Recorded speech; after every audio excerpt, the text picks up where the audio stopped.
এই যে শুনছেন, সেহরি খাবার সময় হয়ে গেছে, আপনি ওঠেন। তুমি আবারও ঘুম ভাঙাতে চলে এসেছো। তোমাকে আমি কতদিন বলবো আমি এইসব রোজা টোজা রাখতে পারবো না।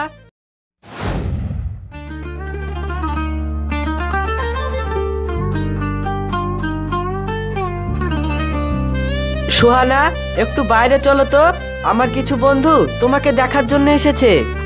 আপনি এটা কি বলছেন? আমি আমার এই মুখ কোনো পরপুরুষকে দেখাতে পারবো না। পরপুরুষ মানে? ওরা তো সবাই আমার কাছের বন্ধু। তারপরে আমি আমার মুখ অন্য কোনো পুরুষকে দেখাতে পারবো না, কারণ ভাই আব্বু নিজের স্বামী ছাড়া অন্য কোনো পুরুষকে মুখ দেখানো জায়েজ না। আপনি এটার জন্য আমাকে জোর করেন না।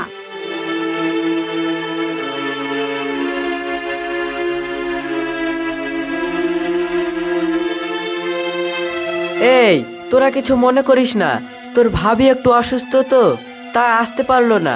আমি অন্য কোনো দিন তোর ভাবির সঙ্গে আলাপ করিয়ে দেব।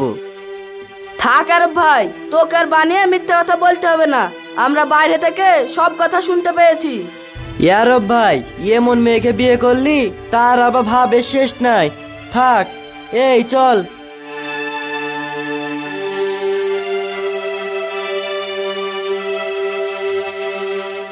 মা, ও মা, কোথায় তুমি? কি হলো ইয়ারব, তুই এত জোরে চিৎকার করছিস কেন? তোমরা এ কেমন মেয়ের সঙ্গে আমার বিয়ে দিয়েছো, যে মানুষের সঙ্গে ভালোভাবে মিশতে জানে না? কি হয়েছে ইয়ারব, আমাকে সব খুলে বলতো। মা, আমি সব বলছি। আপনার ছেলের কিছু বন্ধু আমাকে দেখতে এসেছিল, আর আমি তাদের সামনে বেপরদায় না যাওয়ার কারণে আপনার ছেলে এমন বলছে। বৌমা তো ঠিক কথাই বলেছে। হ্যাঁ, তোমার বৌমা তো ঠিক কথাই বলবে, কারণ তোমার পছন্দে যে বিয়ে করেছি। আর সোহানা, তুমি কাজটা একদমই ঠিক করোনি, আমার বন্ধুদের সামনে আমাকে অপমান করে। বৌমা, তুমি ওর কথায় কিছু মনে করো না।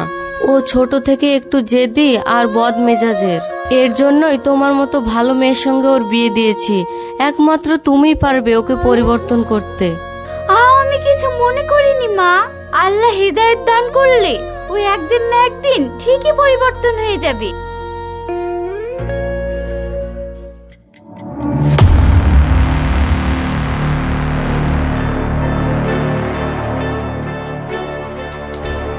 এই আরিফ, দাঁড়া। আরব ভাই যে, বলেন ভাই। তুই যে আমার কাছ থেকে 10,000 টাকা নিয়ে আসলি তোর বউ অসুস্থ বলে, কই টাকাটা তো ফেরত দিলি না? আরব ভাই, আমাকে আর কটা দিন সময় দেন, আমি আপনার টাকা সব শোধ করে দেব। এটা কিন্তু মাথায় রাখিস, দিন দিন তোর সুদ বেড়েই চলেছে, আর এটা তুই ভালো করে জানিস। বেশি টাকা সুদ হলে আমি সুদেরও সুদ নিই। ঠিক আছে আরব ভাই, আমি যা করে হোক আপনার টাকা সব শোধ করে দেব। হ্যাঁ, সেটাই কর, ওটা তোর জন্য মঙ্গল হবে।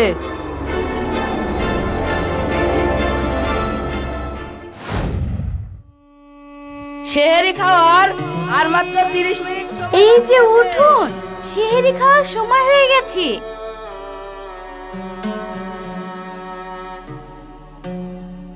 এখান থেকে সরো তো, আমার ঘুমটা নষ্ট করতে এসো না। এটা আপনি কি বলছেন? রোজা রাখতে হলে তো সেহরি খেতে হবে, আর সেই কারণেই ডাকছি আমি। ওই সব রোজা টোজা আমাদের জন্য না, তোমাদের মন চাইলে তোমরাই করো গা। আপনি এসব কি বলছেন? রোজা আর নামাজ এটা তো সবার জন্যই ফরজ। আমাকে বেশি জ্ঞান দিতে এসো না তো, যাও নিজের কাজ করো গা, আর আমাকে একটু ঘুমোতে দাও।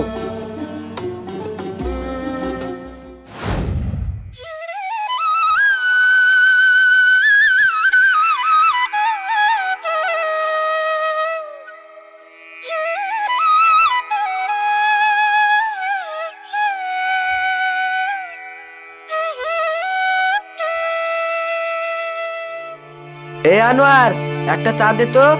ইয়ারব ভাই, রমজান মাস আসার পর থেকে আমি তো আর চা বিক্রি করি না। ধুর, সকাল সকাল তুইও মেজাজটা খারাপ করে দিলি। খাস তো চা বিক্রি করে, তার আবার এত নিয়ম, চা না বিক্রি করলে খাবি কি? ইয়ারব ভাই, আমার রুজি নিয়ে আপনাকে ভাবতে হবে না, রুজির মালিক আল্লাহ তো আছে, ঠিক কিছু একটা ব্যবস্থা করে দেবে।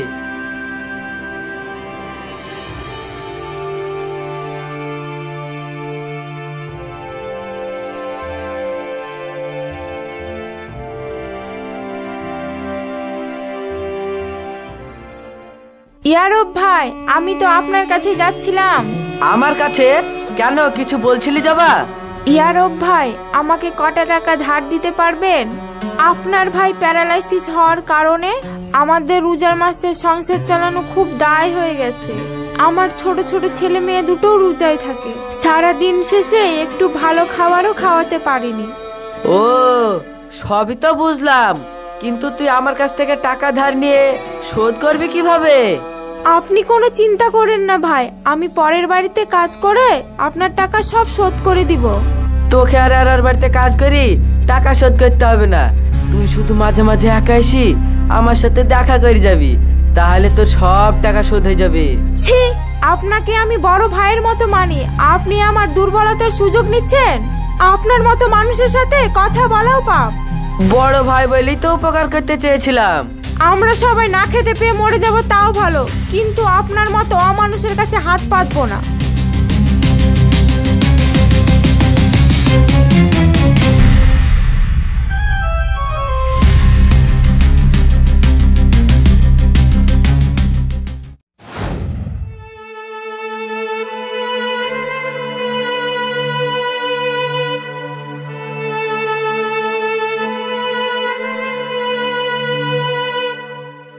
মা, তুমি কোথায় যাচ্ছ?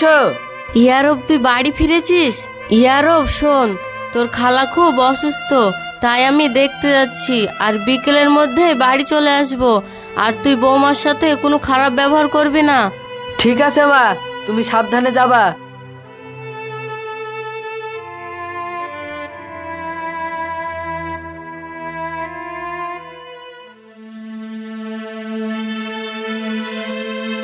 সোহানা, কোথায় তুমি? আমার খুব খিদে পেয়েছে, আমাকে খেতে দাও। কি হলো, এত করে ডাকছি, তোমার কানে কথা ঢুকছে না নাকি? এদিকে আমার খিদের জ্বালায় পেট জ্বলে পুড়ে যাচ্ছে। সোহানা,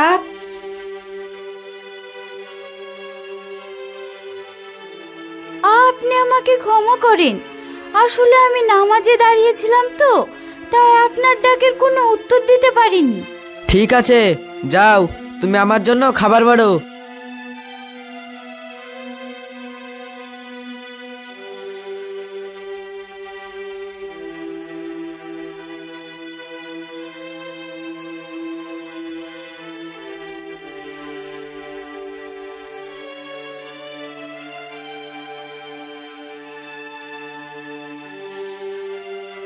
এ কি, তুমি আমাকে ঠান্ডা ভাত দিচ্ছ যে?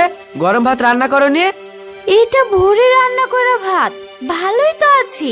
আমি ভোরের ভাত খাবো না, তুমি এক্ষুনি যাও, গরম ভাত রান্না করে নিয়ে এসো। আপনি একটু আরাম করেন, আমি আপনার জন্য এক্ষুনি গরম ভাত রান্না করে আনছি।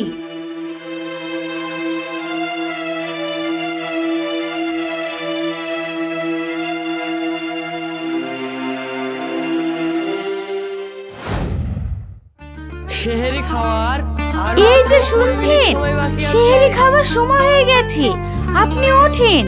তুমি আবারও ঘুম ভাঙাতে চলে এসেছো। তোমাকে আমি কতদিন বলবো আমি এইসব রোজা টোজা রাখতে পারবো না? এমন করে বলেন না, আল্লাহ নারাজ হবে। রোজা রাখা, 5 ওয়াক্ত নামাজ পড়া প্রতিটা নরনারীর জন্যই ফরজ। এতে আপনার ইচ্ছা অনিচ্ছার সঙ্গে কোনো সম্পর্ক নেই। আমাকে বেশি জ্ঞান দিতে এসো না তো, রোজ রোজ ভোরে ঘুম ভাঙে একই কথা। আপনাকে আমি কোনো জ্ঞান দিচ্ছি না, আপনি আমার স্বামী, আপনাকে সৎপথে নিয়ে আসা এটা আমার কর্তব্য। তোমার জ্ঞান দেয়া হয়েছে, তুমি যাও তো এখান থেকে, নিজের কাজ করো গা।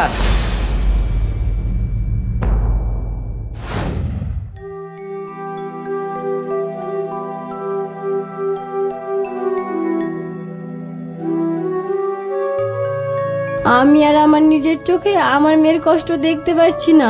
ও গো মৌসুমীর আব্বা, তুমি যেখান থেকে পারো কিছু টাকার ব্যবস্থা করো। এই দুনিয়াতে আমাদের আপন বলতে তেমন কেউ নেই, কে আমাদের এত টাকা ধার দিবে? আমি অত শত জানি না, তুমি যেখান থেকে পারবে টাকার ব্যবস্থা করো।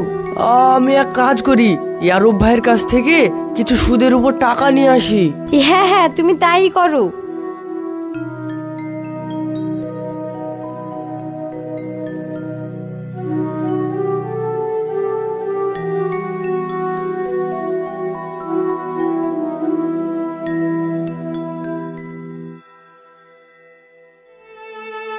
ইয়ারব ভাই বাড়িতে আছেন?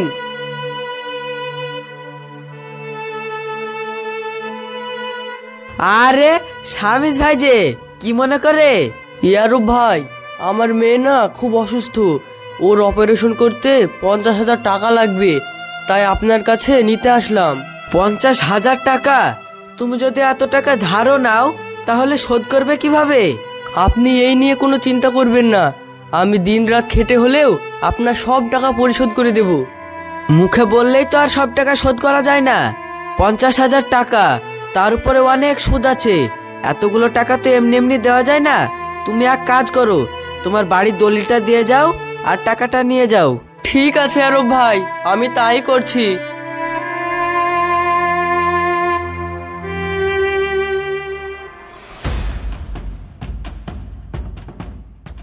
সোহানা, আমার সকালের খাবারটা আমাকে দিয়ে যাও তো।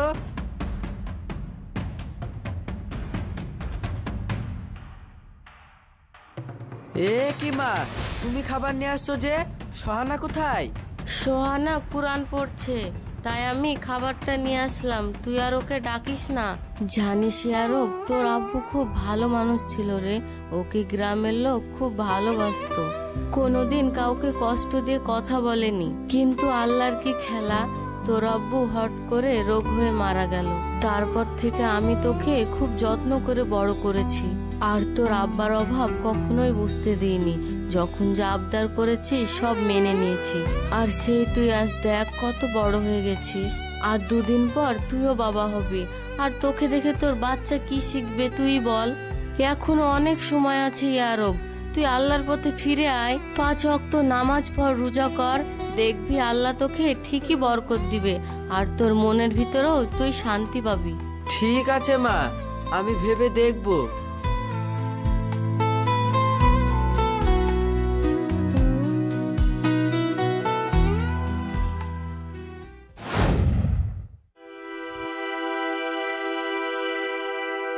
এই যে শুনছেন, বলো, কিছু বলবে? আপনার জন্য একটা খুশির খবর আছে। আমার জন্য খুশির খবর? তাও আবার তুমি দিবে? আচ্ছা, কি হয়েছে বলো তো। আপনি আব্বুজান হতে চলেছেন। এটা তুমি কি শোনালে? খুশিতে তো আমার মন ভরে গেল। এই খুশিতে তুমি আজ যা চাইবে আমি তোমাকে তাই দিব। বলো তুমি কি চাও? আমি যা চাইবো আপনি কি তাই আমাকে দিতে পারবেন? হ্যাঁ, আমি তাই দিতে পারবো। আমার কাছে টাকা পয়সা ধন দৌলত কোনো কিছুরই অভাব নেই। বলো তুমি কি চাও? আপনি তাহলে আমাকে কথা দিন, দিবেন? হ্যাঁ, আমি কথা দিলাম। বলো। আমি চাই আর যে বাকি 15টা রোজা আছে আপনি ওগুলো পালন করুন, আর 5 ওয়াক্ত নামাজ পড়ুন, আর মানুষের সঙ্গে খুব ভালো ব্যবহার করুন। আপনার কাছ থেকে এটাই আমার চাওয়া। ঠিক আছে, আমি যখন তোমাকে কথা দিয়েছি, আজকের পর থেকে আমি তোমার প্রত্যেকটা কথাই শুনবো।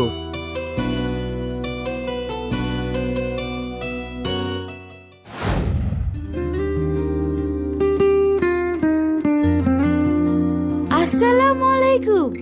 সেহরি খাবার সময় হয়ে গেছে, উঠুন।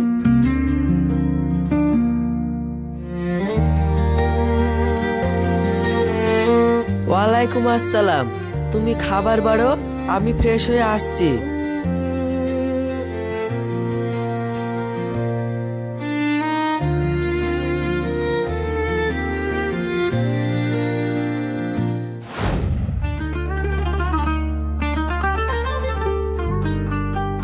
আরে ইয়ারব ভাই যে, আমার দোকানে আমি কিন্তু আগেই বলে দিয়েছি রমজান মাসে আমি চা বানাই না।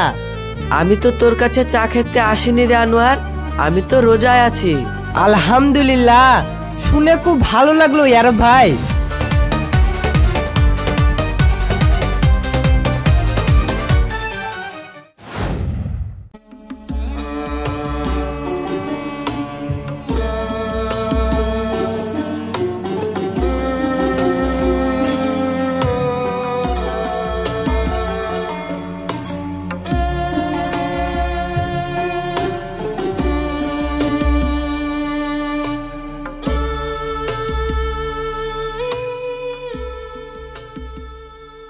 আসসালামু আলাইকুম। সেহরি রান্না করার সময় হয়ে গেছে, মা বোনেরা উঠে পড়ুন।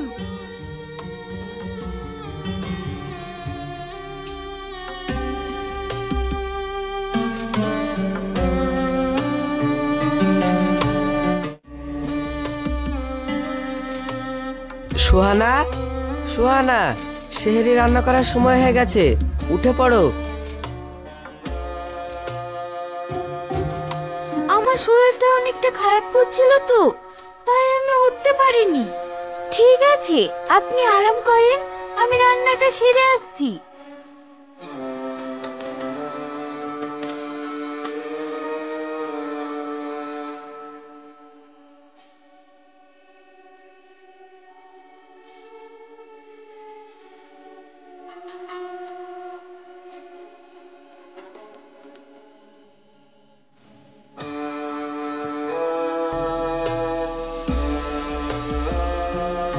আল্লাহু আকবার, আল্লাহু আকবার।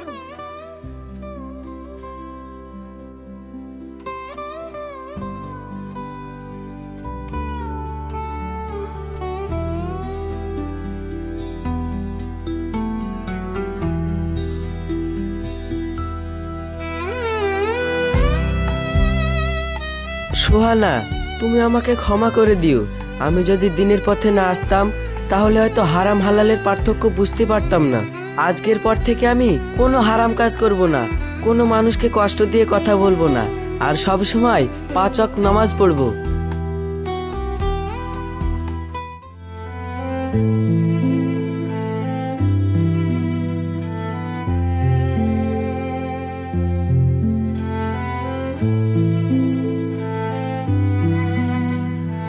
মা, একটু শোনো। কিছু বলবি বাবা ইয়ারব? মা, তুমি আমাকে ক্ষমা করো, আমি না জেনে বুঝে তোমাদের প্রতি অনেক খারাপ আচরণ করেছি। আমি তোর কোনো আচরণে কষ্ট পাইনি রে। আমি দোয়া করি তুই যেন বাকি জীবনটা এভাবেই কাটিয়ে দিতে পারিস।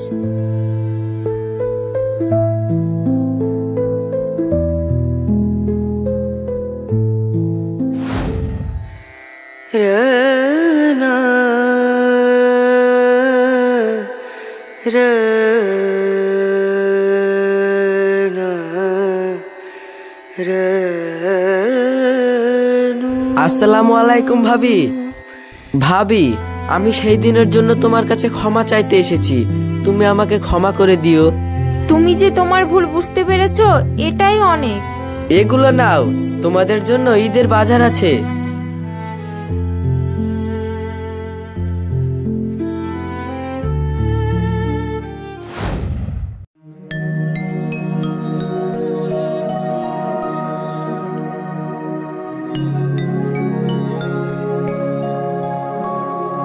আসসালামু আলাইকুম শামিস ভাই।